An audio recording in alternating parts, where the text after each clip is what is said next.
Welcome back to the final episode for now for World War Z.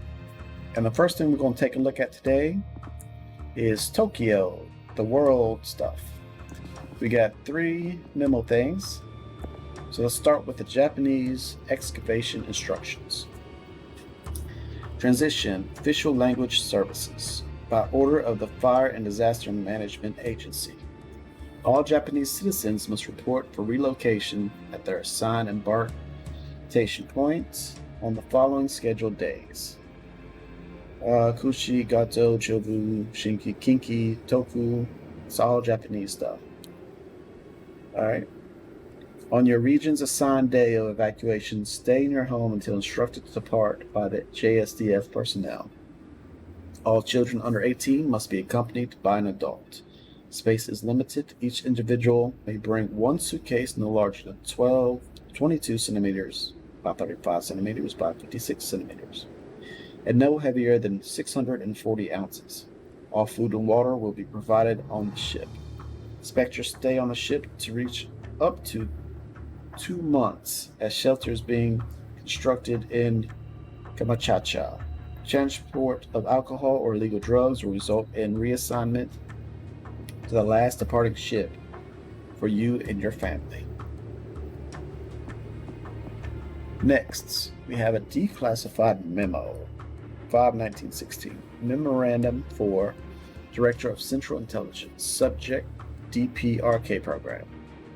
6 simultaneous AF-RQ-4 flyovers performed on May 18th over DPRK airspace, originating in Dosong and Paju and terminating in Chengcheng. And Onsong have returned the following results. No evidence of troops, no movement of aircraft, ships, or submarines, no indication of human or infected activity, military or civilian, military post deserted. Concentrated inspection of Pyongyang by all 6 aircraft returned no evidence of active inhabitants, no evidence of previous civilian or military evacuation via land, sea, or air, no corpse of any kind. Well, it is our office position that DPRK's entire population has migrated into heretofore unknown subterranean structures.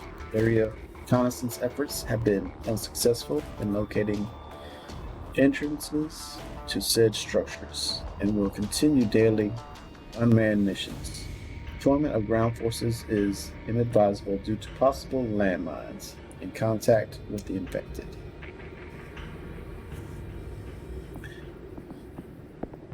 And then finally, we have Emperor Akito's address.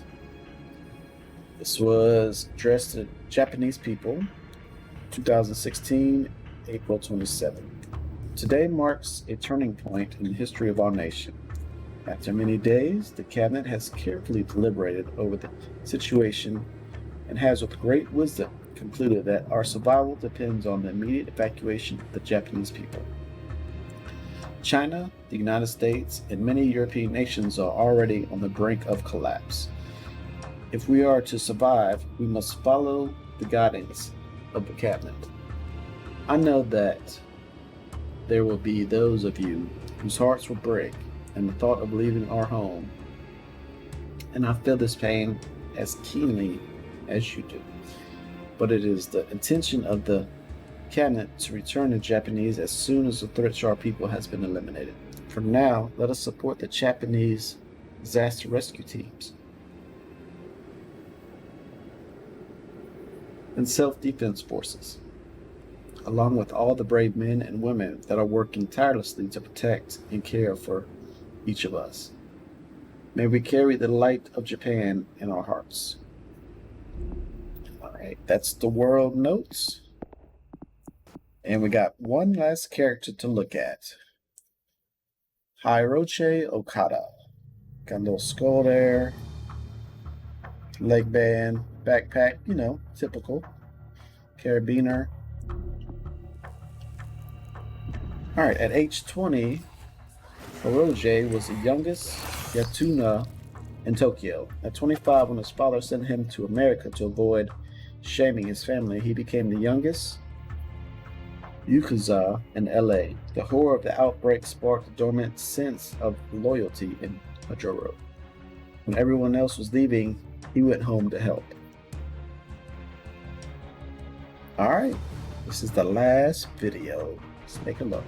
Growing up in Tokyo, you either became a salaryman or you were a waste. If you asked around, it's safe to say I was the latter. They said I lacked self-control, that I shamed my family. So my father sent me off to relatives in the States.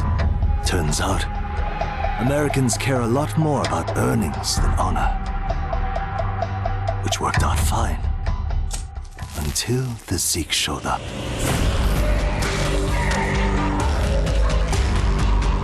The Japanese decided to evacuate. They didn't have the firepower to fight. But I had special skills. So when everyone else was leaving, I went home.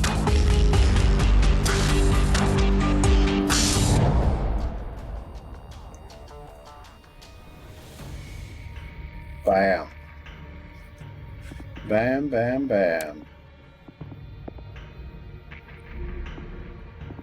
Guess we can take a quick look at the expansion characters. Eloise Durand, after a rocky adolescence that includes several drug offenses, Eloise Durand, 27, found purpose as a stunt coordinator of movies. Till the zombie apocalypse disrupted the final schedule and turned the entire cast. What were they, too lazy to give me a movie? What's going on? I like them little movies. I mean, if you're gonna have expansion, expand. Next, Royal Diallo. There he is.